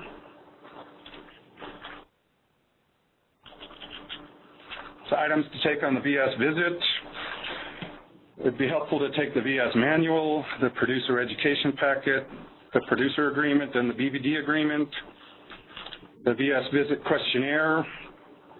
It's helpful to take 2 copies so that the producer has one to follow along with as you're reading the questions. The biologic sampling kits. This would include 1 fecal kit, 1 forage kit, and 1 primary BVD kit. Gloves, a forage probe, a drill, and a 5-gallon bucket for forage sampling, a pen and a calculator, and business cards. So by now, all or most of you should have completed the ADM 043 form, the certification for access to unpublished data. I want to mention that completing this form is essential for meeting NAHMS requirements for you to be able to participate in a NAHMS study. And completing this form means that you can't disclose the identities of producers participating in the Beef 2017 study. And this especially means that you can't disclose names and addresses of BVD positive farms to your state veterinarian. So I want to emphasize that that you cannot do that. The producer agreement, this is the contract between APHIS and the producer. The first page needs to be filled out before the questionnaire can be administered. The second page is completed after you explain biologic sampling to the producer. And the white copy should be mailed to your coordinator, and the yellow copy is left with the producer.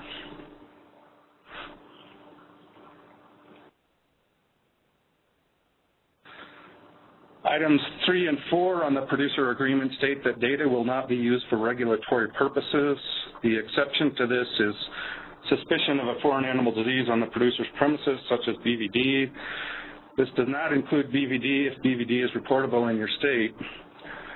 And we have asked all the state veterinarians in the states participating in the study for their preference on how BVD results are to be reported to producers. The options we gave them included open reporting, results returned in sealed envelopes, and no BVD testing done in the state. And I want to emphasize that if the state veterinarian selected the open reporting option, this only means that you can know the results before you give them the producer. You cannot share those results with anyone else. Meaning you can't tell your state veterinarian the names of addresses of BVD positive farms or your ADD in your state, because this would violate the agreement you signed with NAHMS, and that's a federally enforceable agreement, so you'd be breaking federal rules by doing that.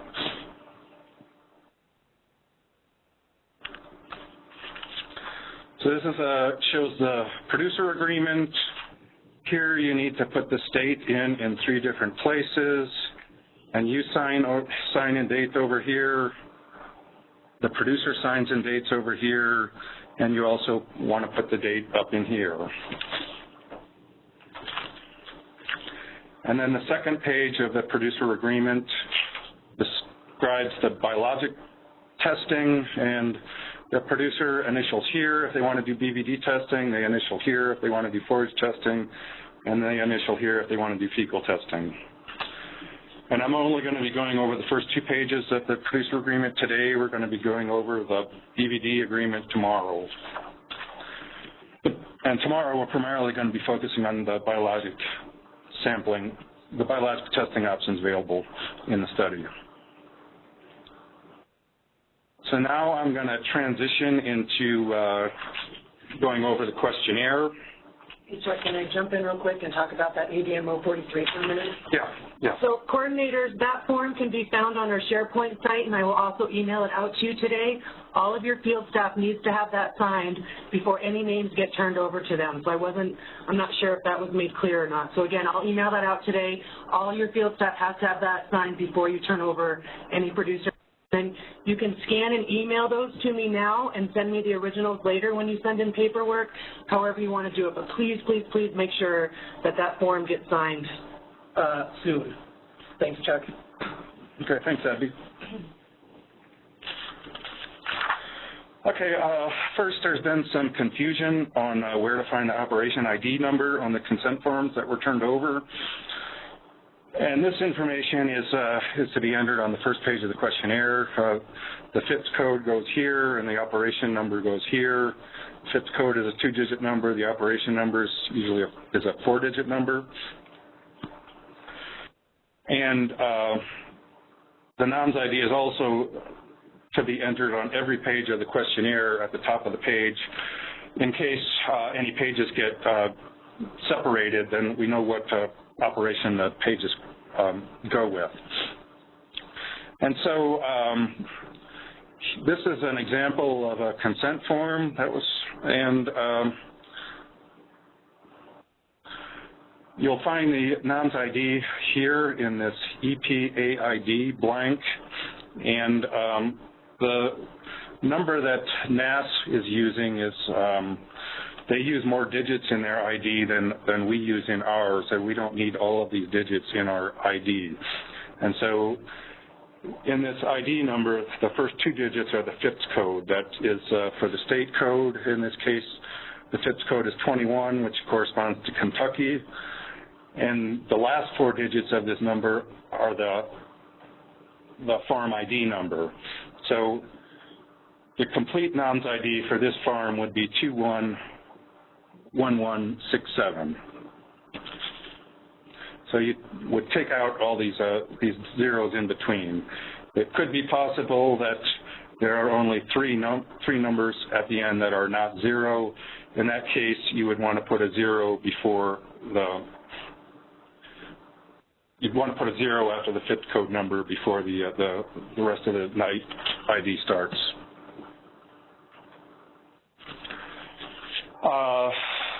The FIPS codes are found on page 4 in the manual under the VS Visit Questionnaire tab in the manual. So these are the 2-digit codes to be used as the FIPS codes. So when completing the questionnaire, it's helpful to provide the producer with a blank copy of the questionnaire to follow along as you're reading questions. Feel free to write notes in the margin to explain things like unusual responses, or if the producer did not know the answer and don't know options not available. Also, if the producer is not comfortable answering a question without consulting records, you can allow them to consult records. You can allow them to provide estimates if records are not available. In that case, you could write a note in the margin if you feel the data quality aren't very good. You can also allow them to telephone the information to you later as long as they do it in a timely fashion. So remember that NAHMS is a voluntary program, and if a producer doesn't want to answer a question, move on to the next question and explain in the margin why it was left blank. We also want you to not leave any questions blank unless you're instructed to skip, because when questions are left blank, we don't know if the producer didn't want to answer the question, if it was missed accidentally, or if the producer didn't have an answer. So please don't leave any questions blank unless instructed to skip. And we need to account for all names turned over by NAS. So if a producer declines to participate in the VS visit, complete the office use section of the questionnaire, the last page of the questionnaire before the reference cards start. And please return the completed questionnaire to your coordinator within 3 working days of the visit. Can I jump in? Sure. So we need that last page too. If you had trouble not making contact with the producer, we still need that back page turned over with a little explanation that you tried and just couldn't connect.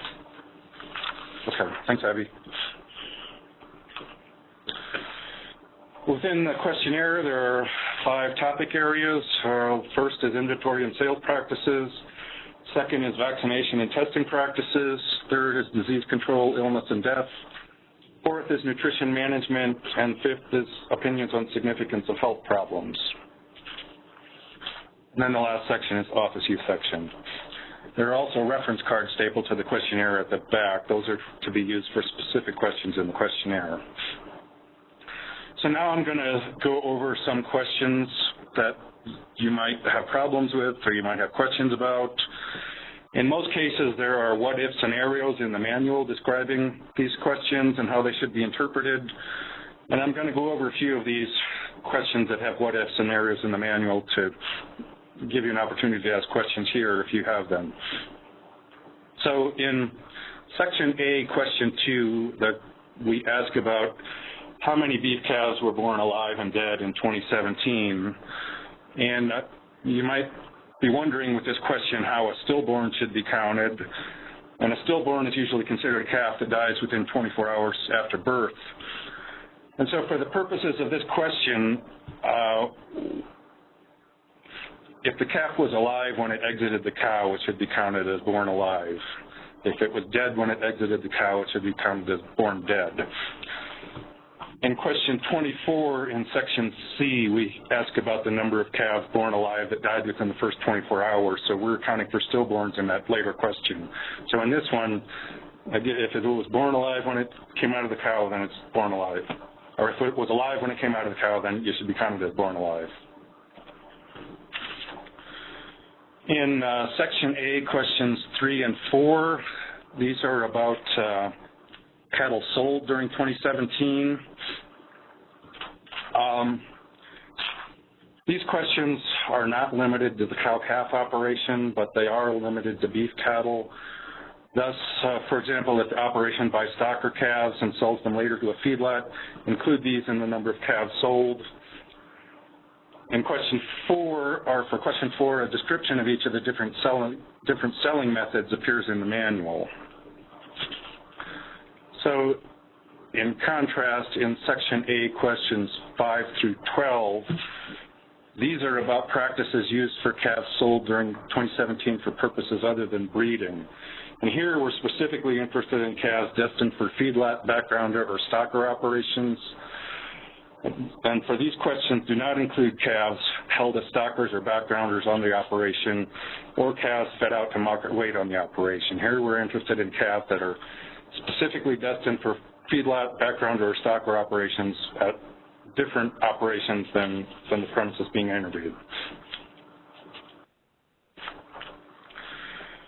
In section A, question 7A, notice that we didn't define what creep feeding is. We had a question about what creep feeding was in our pretest, and so I wanted to define that here. Creep feeding occurs in a creep pen, and a creep pen is a pen or area that can only be entered by calves and not older cattle due to the size of the opening. Typically, the opening is about waist high, which keeps older cattle from getting in, and the creep pen allows calves to be supplemented with feed while assuring that older cattle can't get in to access this feed. So in section B, question 1, we ask about vaccinations given during 2017. Here we're interested in what diseases the vaccines cover, and we provided a reference card for BVD vaccines, but this does not include all vaccines used in cattle. The BVD reference card includes vaccines targeted against diseases that are in the general, respiratory, and reproductive categories in question 1B in section B. And I know this can be a problematic question to answer, and I want to emphasize that the vaccines on the BVD reference card start with a trade name such as Elite, Express, Pyramid, Triangle, Titanium, ViruShield, BovaShield Gold, Cattle Master. And these trade names alone are not useful in determining what diseases the vaccines cover. You really need the combination of numbers and letters after the trade name to get this information. For example, if the producer is using Express 10HS and you only know the name Express, that's not all that helpful because the name Express could cover anything from just IBR and BVD types 1 and 2 to what Express 10 HS really covers, which is IBR, BVD types 1 and 2, PI3, BRSV, and a 5-way lepto and Histophilus somni. So don't just accept the vaccine trade names as input for this question. We really need the complete name with the letters and numbers after the vaccine name in order to complete the table in question 1B. So some of the vaccines on the BVD reference card are really just a very few of them are self-explanatory, such as Bovishield Gold BVD, which only covers BVD types 1 and 2, and in this case, the gold name for Zoetis products means it covers BVD types 1 and 2. I am working on a list of what vaccines are covered by different cattle vaccines, and I'm hoping to send that out to coordinators soon. This should have been included as part of the manual, but this would be helpful for you to use as a reference.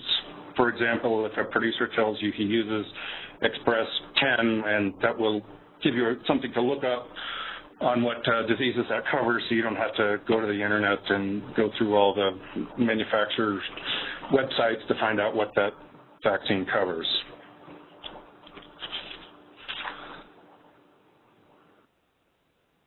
This cheat sheet is what I just explained. You can what vaccines the producer administers is included on the list of information that the producer will need to complete the questionnaire that we'll be providing to you.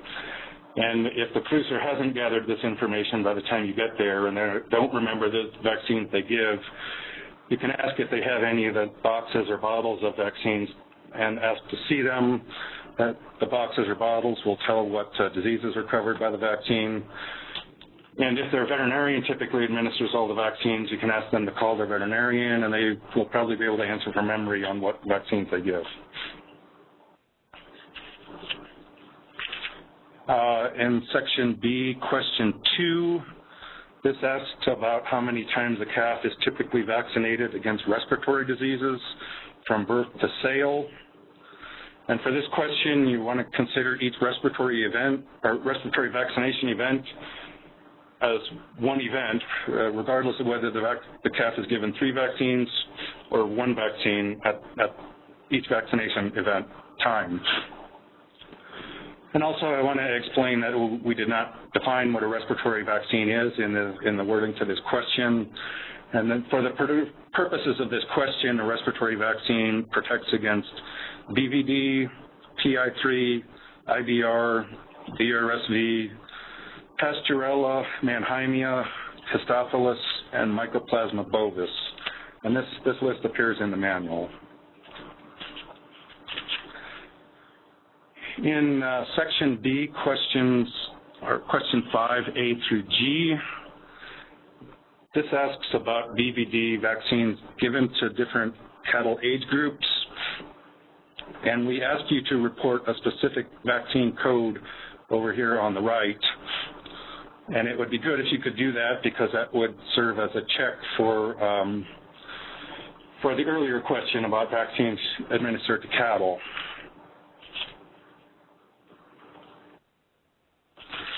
However, for these BVD vaccines, we're primarily all we're going to be reporting on is whether the vaccine is killed or modified live, and whether the vaccine covers BVD types 1 and 2 or just type 1.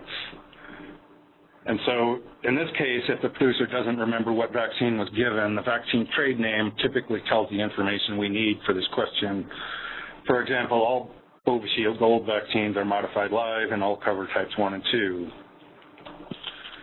The BVD vaccines where you need to know the complete vaccine name, because some only cover type 1, include Cattle Master, Pyramid, and Triangle. And this shows information on the BVD reference card. And this BVD reference card lists whether the vaccine is killed or modified live, and whether it covers BVD type 1 only or types 1 and 2. And you can tell that there will be either a K next to the picture or an ML next to the picture. K is killed, ML is modified live.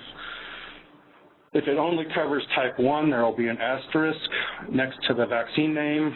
These elite vaccines only cover type 1, whereas these express vaccines cover types 1 and 2 because they don't have an asterisk next to them. In section B, question 13, this is about BVD testing, and I apologize, I didn't catch this while writing the manual, but this question says specifically how were samples tested at the laboratory. And it's possible the producer could be testing ear notches on the farm using snap tests. And so in that case, we want to capture that information as well. So if they're doing like individual sample testing of ear notches on the farm using snap tests, we want to capture that. We would want to capture that here in 13A IB right here. You would mark a yes here if they're doing individual ear notch testing using snap tests. And also, say if the producer's testing samples at a lab and is using different methods for different groups of cattle, that is fine. For example, if he's using pooled ear notches for calves, but individual ear notches for replacement heifers brought onto the operation, that's fine. That would just mean that you would mark yes in A and yes in B under the ear notch options.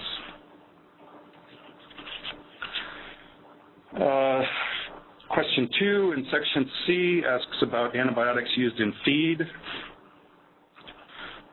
In the primary purpose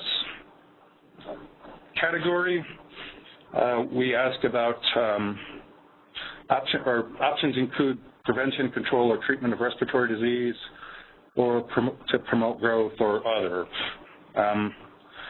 So I want to note that the only antibiotics currently allowed for growth promotion are ionophores like Rumensin and Bovatect, or the antibiotic bambamycin, which not many people use, and that trade name for bambamycin is GainPro.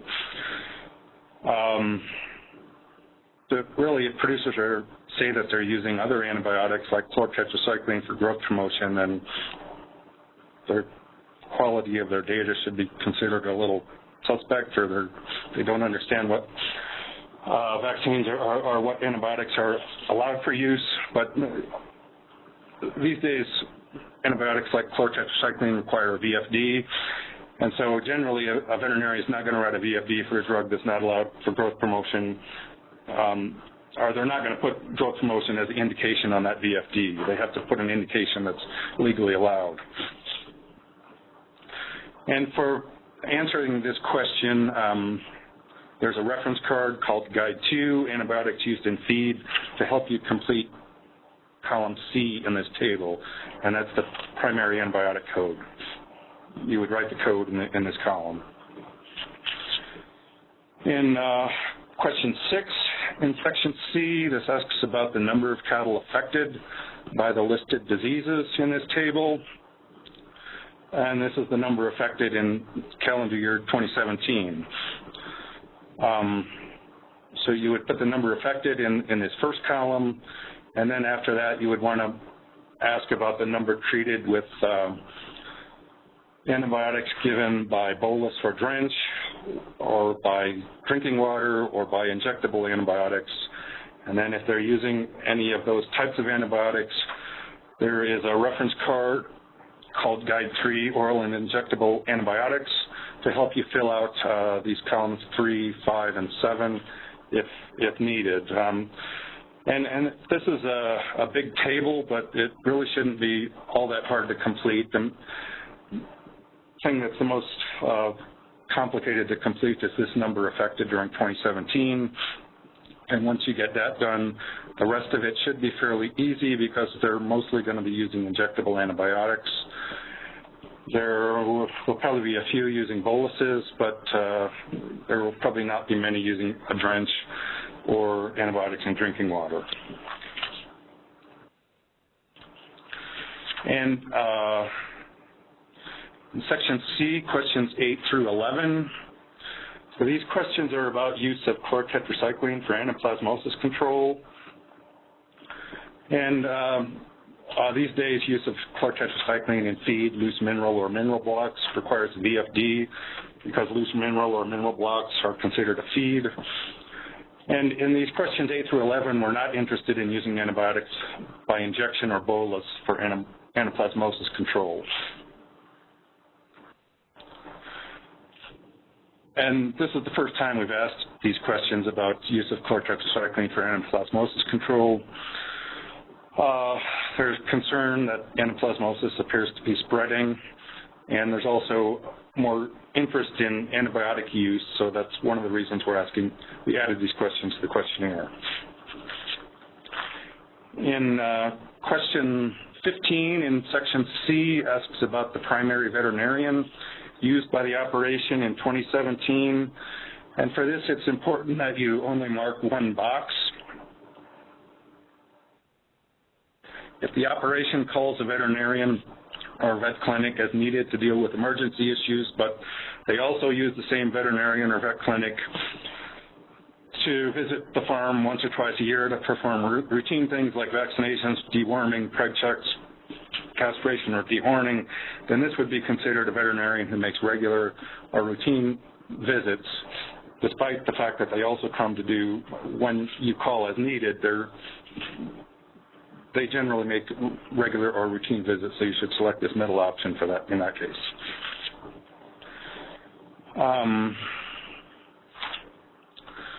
Question 22 in section C is about practices used to prolong or improve the efficacy of dewormers.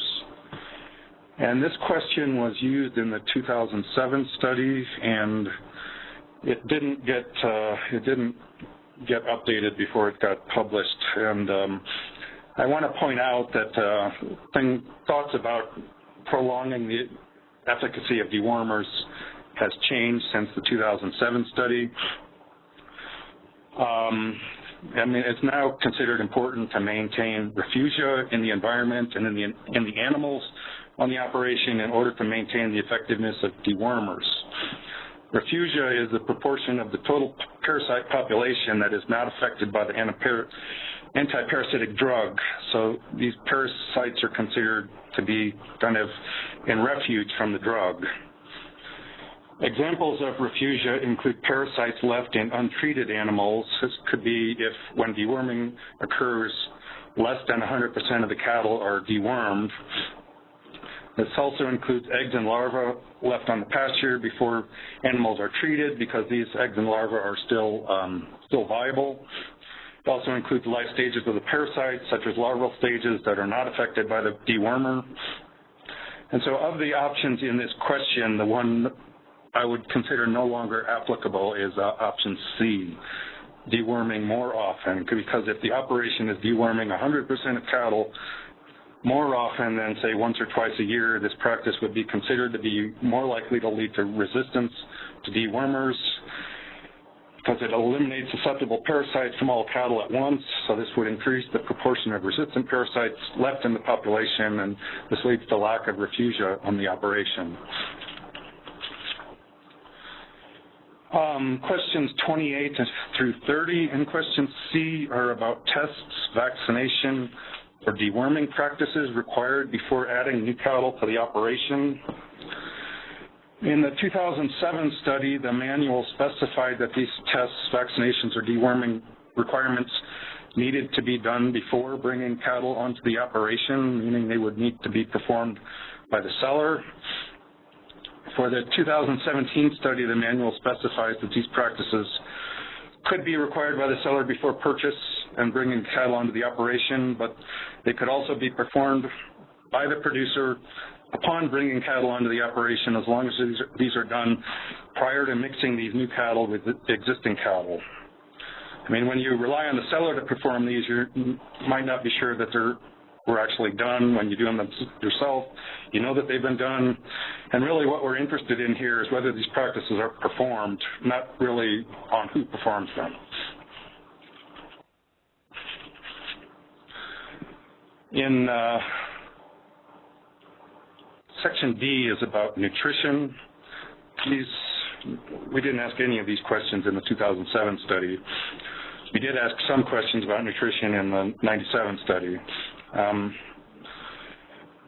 Question 2 in this section is about whether balanced rations are based on both the animal requirements and the quality of feedstuffs.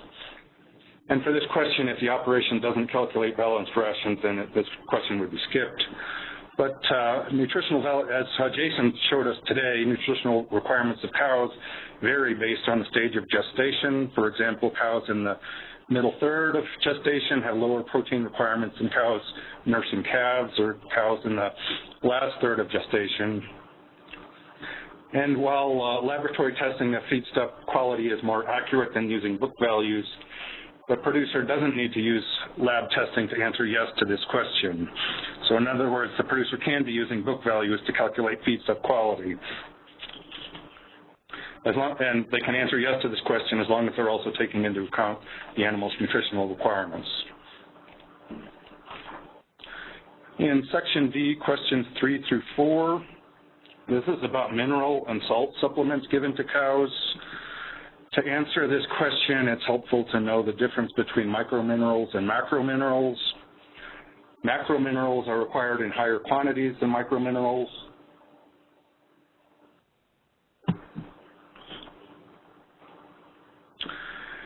And microminerals, these are also called trace minerals. These include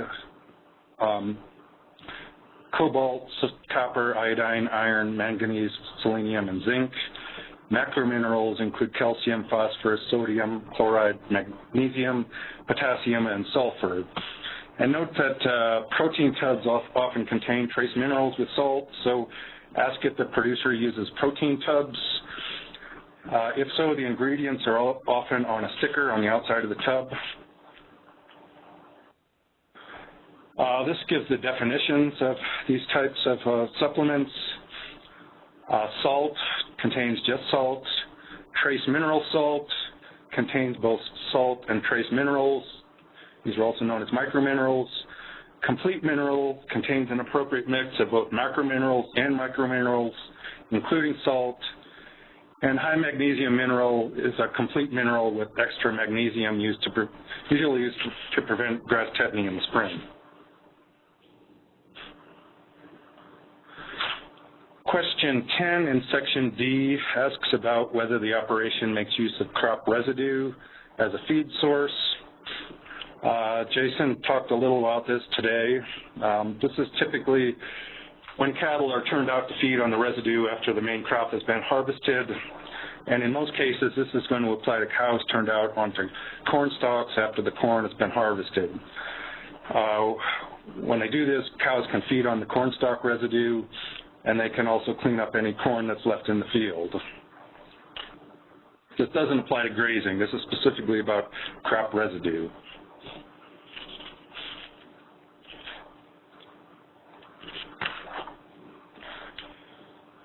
In question 11 in Section D, this asks about how many pounds per head per day of hay, silage, protein supplement, and energy supplement were fed during the months of January, March, May, July, September, and November. And we didn't get the opportunity to pretest this question. It was added after the pretest was done. And I think that in general, many producers might find this question hard to complete. It could be time consuming. And so if you run into that, remind the producer that they can skip any questions that they want if they don't feel that they can answer them. The office use section, this is mostly self-explanatory, and as I mentioned already, make sure that you fill in the contact attempt history. This keeps track of how many times you tried to contact the producer, and we're asking you to record the date, time, action, and outcome for each attempted contact. And that's all that I had. I can take any questions. And just a reminder to our audience, if you have any questions on the phone lines, you can press #2 to enter our verbal question queue. And if you have a question you'd like to ask through our chat, please send it to all panelists on the Send To drop-down menu of the chat panel located on the lower right-hand side of your screen.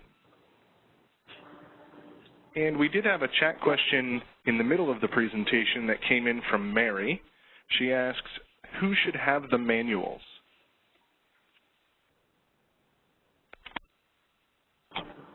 The coordinators and the field staff? Yeah, everyone who's going to be administering the questionnaire.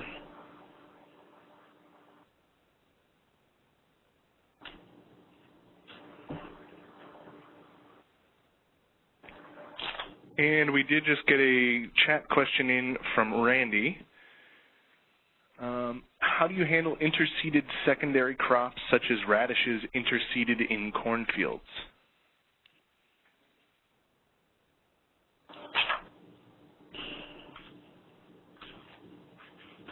All that, I mean, they're not going to be grazing that until the corn's harvested, right?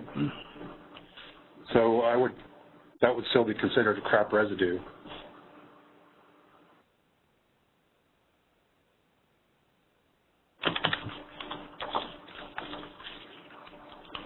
And we have a question coming in here from Mary, who asks, may we have an example of a feed forage analysis to show the producer?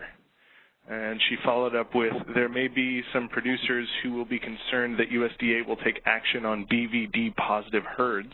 What do you suggest we tell them to alleviate their concerns and encourage testing? Well, for starters, BVD is not a reportable disease. The USDA doesn't consider BVD to be a reportable disease, so we have no action to take on BVD-positive herds. It would be states that could take action against BVD-positive herds, but as I explained, when you sign that NAHMS agreement, you're vowing to not release the identities of that producer to anyone. And so you can't release the names of any BVD-positive herds to your state veterinarian, so nobody except you is going to know that producer. So there isn't going to be any way that any action could be taken on BVD-positive herds. In some states, there are reporting requirements. If the producer is, for example, conducting BVD SNAP tests on the herds, they're technically supposed to report those results to the state veterinarian. And if, so far I only know of one state where that is the case, and in that state we're planning to explain what the requirements are for BVD reporting when we explain the BVD testing option in that state. And as far as an example of the forage analysis, one in the manual, that one? Yeah, there's one in the last page of the manual. There's an example of the interpretive report we're going to provide the producers based on their results. You can show them. It's on page 29, section 5.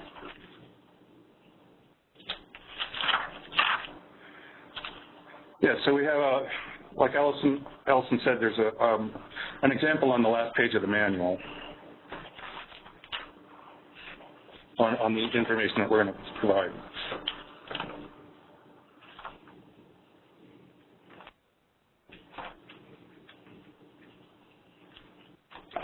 We also have a question, are we receiving the NAHMS questionnaire from NAHMS? And no, you're not. We're getting that directly, sent to us directly, so we're receiving all of the NAHMS questionnaires.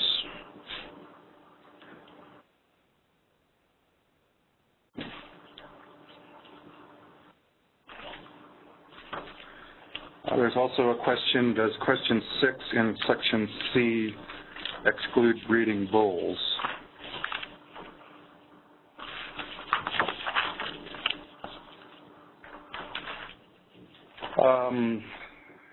Yes, it does, because it's not listed as an animal class. So yes, it would exclude breeding bulls.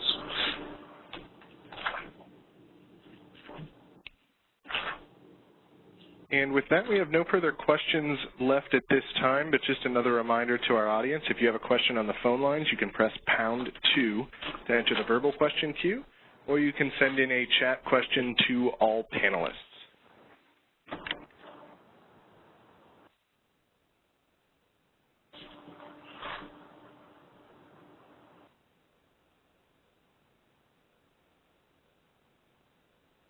And with that, it appears there are no further questions at this time. So this is Abby. If anybody has questions or thinks of something after this, by all means, please email me or Chuck or both of us, and we'll get you taken care of. I do have extra manuals also if anybody is in need of those or wants more questionnaires. You can send that request to me, Abby, as well.